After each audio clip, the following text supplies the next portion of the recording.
Nós estamos debaixo da graça divina. Obrigado pela acolhida em me receber mais uma vez aí em sua casa. E hoje eu trago da parte de Deus para você uma das verdades mais gloriosas da palavra de Deus. Eu quero compartilhar com você hoje sobre a possibilidade de nós termos a certeza, a garantia da vida eterna. A Bíblia diz que a salvação é uma obra de Deus. Não é algo que nós construímos, que nós merecemos, ou que recebemos como prêmio das nossas obras. A salvação é uma obra específica de Deus, soberana de Deus, exclusiva de Deus, e que nós recebemos de graça pela fé em Cristo Jesus. Já temos examinado algumas verdades importantes acerca desta questão da salvação. O homem está num estado de depravação total, ou seja, o pecado atingiu todas as áreas da sua vida, a sua mente, as suas emoções, a sua vontade, o seu corpo, a sua alma. De tal maneira que o homem está morto nos seus delitos e pecados e por si mesmo jamais pode voltar-se para Deus. Também já temos olhado que foi Deus quem nos escolheu para a salvação e não nós a Ele. Foi Deus quem nos amou primeiro, de tal forma que o nosso amor por Deus é resposta ao amor de Deus por nós. Também temos observado que Cristo Jesus morreu, não apenas para possibilitar a nossa salvação, mas para efetivamente nos salvar. De tal forma que a morte de Cristo ela é expiatória, ou seja, ela é substitutiva. Cristo morreu em nosso lugar. Cristo morreu para pagar a nossa dívida, para nos resgatar do império das trevas para o reino da luz, da potestade de Satanás para o governo de Deus. O Senhor Jesus, ao morrer naquela cruz, lá no Calvário, Ele quitou a nossa dívida, Ele pagou a nossa dívida. E agora a Bíblia diz que já nenhuma condenação há mais para aqueles que estão em Cristo Jesus, nosso Senhor. Eu gostaria agora de conversar com você sobre esta doutrina gloriosa, a certeza da salvação. E vamos pensar em 3 fundamentos desta verdade bendita que emana das Escrituras Sagradas. A primeira verdade, ou o primeiro fundamento, é a eleição divina. Veja você que se Deus nos escolheu em Cristo antes da fundação do mundo para sermos santos e irrepreensíveis, os decretos de Deus são eternos. Os decretos de Deus são vitoriosos. Deus não pode planejar algo e decretar algo e este algo frustrar-se, porque aí Deus não seria absolutamente soberano em seus decretos e em suas ações. O que Deus faz de maneira perfeita, completa e cabal. A Bíblia nos diz que Deus nos escolheu desde o princípio para a salvação, por meio da santificação do Espírito e a fé na verdade. O apóstolo Paulo diz assim: aos que Deus predestinou, a esses Deus também chamou. E aos que chamou, a esses também justificou. E aos que justificou, a esses também glorificou. De tal forma que a eleição divina aconteceu na eternidade. E a salvação se historifica no tempo, quando Deus chama você para a salvação e chama de maneira eficaz. A eleição divina não aconteceu porque Deus partiu para um plano B em virtude do plano A ter fracassado. Não, absolutamente não. Na verdade, Deus planejou a sua salvação desde toda a eternidade. Isso é um fato absolutamente claro nas Sagradas Escrituras. Está aí a garantia, a certeza de que você pode ter a vida eterna. O segundo pilar da certeza da salvação não é apenas a eleição divina, mas é a expiação feita por Cristo na cruz do Calvário. Ora, se Jesus morreu por você, então, consequentemente, você não precisa morrer. Ele morreu substitutivamente. Ele morreu vicariamente. Quando Jesus morreu na cruz, ele pagou completamente a sua dívida. A Bíblia diz que Cristo, indo à cruz, ele cancelou a nossa dívida, a encravou na cruz e deu um brado na cruz do Calvário. Está consumado, está pago. Agora já nenhuma condenação há mais para aqueles que estão em Cristo Jesus. Quando você crê no Senhor Jesus, então a Bíblia diz que você está justificado. Você está quites com a lei de Deus, você está quites com a justiça de Deus. No tribunal de Deus não há mais nenhuma sentença contra você. Há um segundo pilar desta gloriosa doutrina que quero partilhar com você. Vimos que o primeiro pilar é a eleição divina. O segundo pilar desta doutrina é a expiação de Cristo Jesus na cruz, em nosso favor, em nosso lugar. Quando Cristo foi à cruz, ele não foi apenas para possibilitar a nossa salvação. Ele foi para efetivamente nos substituir. A Bíblia diz que Cristo recebeu o nome de Jesus porque ele viria para salvar o seu povo de seus pecados. A Bíblia diz que Cristo morreu pela igreja. E a Bíblia diz que Cristo deu a sua vida pelos seus escolhidos, por aqueles a quem o Pai lhe havia dado. De tal forma que a morte de Cristo, ela é substitutiva, é o que nós chamamos de morte expiatória.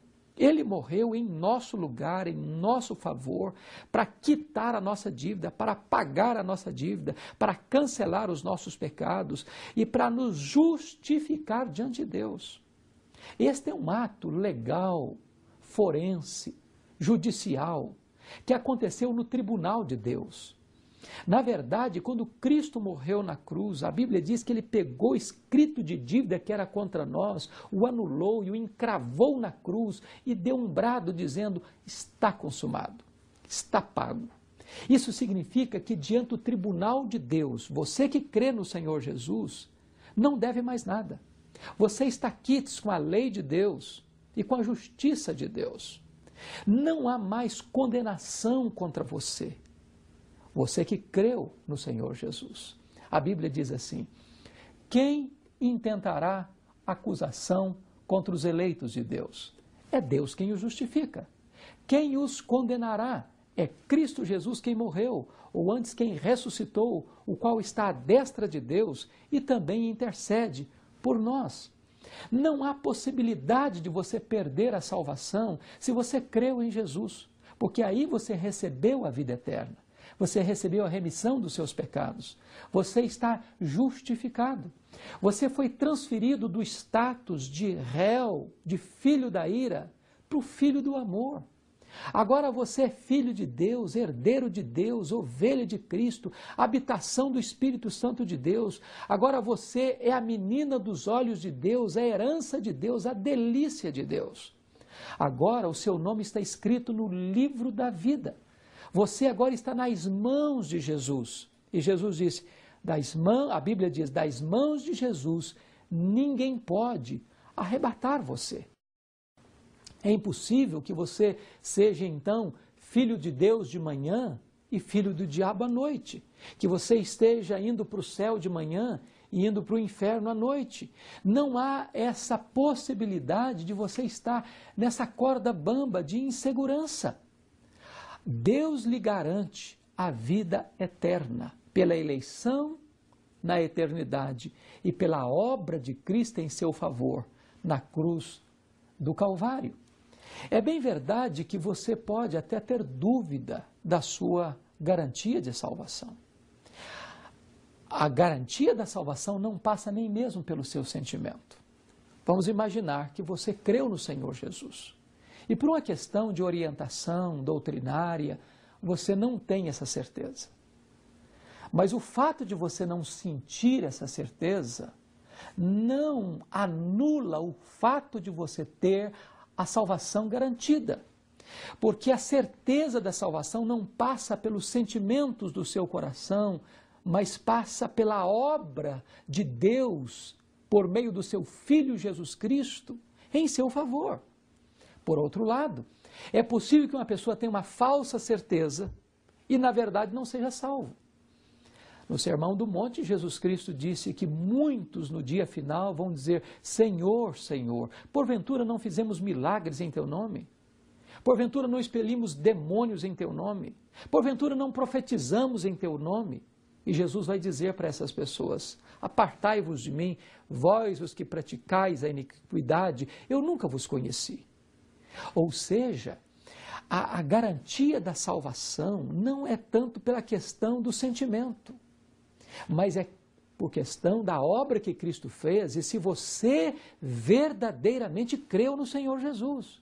Se você creu no Senhor Jesus, quem lhe dá esta garantia é o próprio Deus. Agora, se você está confiado nos seus sentimentos, nas suas obras, nos seus méritos, mas não entregou efetivamente a sua vida para Cristo, esta segurança não tem valor, é uma falsa segurança.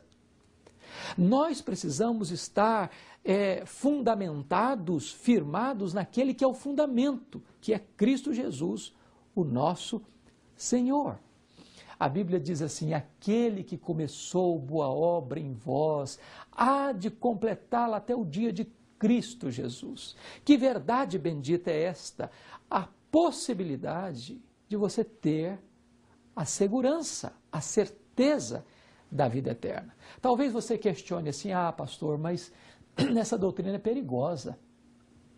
Porque se eu acho que eu posso ter a vida eterna, eu vou relaxar, eu vou viver uma vida sem zelo, sem fervor, sem cuidado. Talvez outras pessoas possam fazer a seguinte objeção: bom, mas eu conheço fulano, beltrano, ciclano, que frequentou a igreja, foi membro da igreja 20 anos, 30 anos, e depois ele abandonou a igreja e morreu no pecado. Deixa eu lhe dizer uma coisa. Quando eu vejo fatos assim, como o caso de Judas Iscariotes, que foi apóstolo de Jesus e pereceu, eu não ponho em dúvida a doutrina, eu ponho em dúvida a experiência da pessoa. A Bíblia diz em 1 João 2,19, eles saíram dos nossos porque não eram dos nossos. Se fosse dos nossos, teriam permanecido. A certeza da salvação passa pela perseverança. A Bíblia diz: sê fiel até a morte e dar-te-ei a coroa da vida. Aquele que é salvo, persevera. Quem não é salvo pode até entrar para a igreja, ser membro da igreja, pode até participar das atividades da igreja, ou até exercer um cargo de liderança na igreja. Mas esse não vai perseverar, porque na verdade ele não está ligado a Cristo, ele não entregou-se verdadeiramente a Cristo, ele não recebeu a plenitude da obra de Deus no seu coração.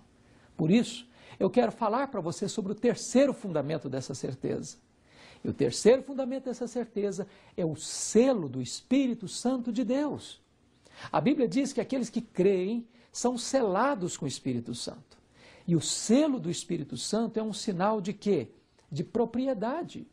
Você, no momento que crê em Jesus, se torna propriedade exclusiva de Deus. Segundo, o selo fala de inviolabilidade.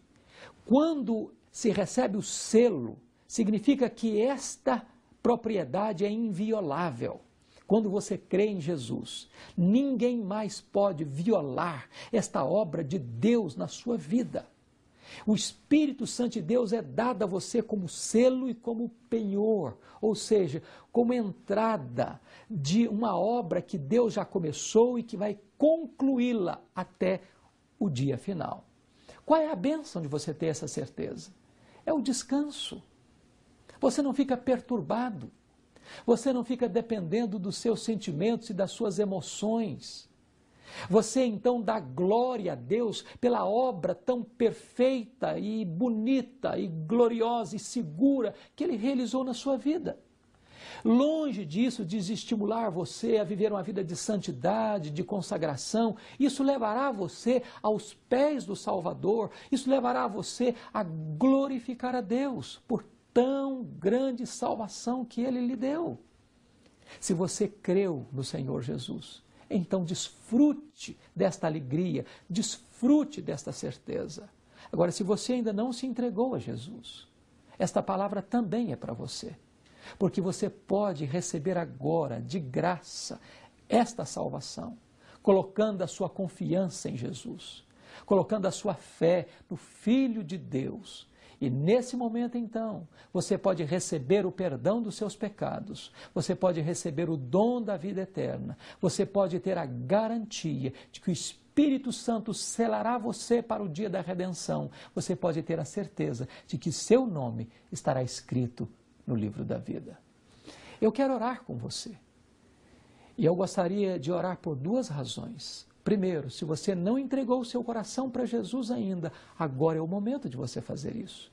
E se você já entregou o seu coração para Jesus, já tem a vida eterna, viva uma vida digna desta gloriosa vocação, deste bendito Evangelho. Aí onde você está, ore comigo neste momento. Deus amado, eu quero te dar graças pela obra bendita da salvação, pela garantia que tu nos dás, de que tu começaste uma boa obra em nós e há de completá-la até o dia de Cristo Jesus. Ó Deus, eu te peço agora que tu inundes o coração com a tua palavra. E se porventura alguém que está nos assistindo não experimentou essa transformação bendita e gloriosa da salvação em Cristo, que nesta hora este coração se renda a Jesus. Aqueles que já te conhecem, Senhor, dê-lhes a alegria da vida eterna, dê-lhes a alegria da salvação, dê-lhes a confirmação e a segurança desta salvação eterna, para que possam viver na tua presença com alegria, com gratidão, exaltando e glorificando o teu nome. Muito obrigado por tão grande salvação que nos deste. Nós te agradecemos em nome do Senhor Jesus. Amém. Nós estamos debaixo da graça divina, as correntes do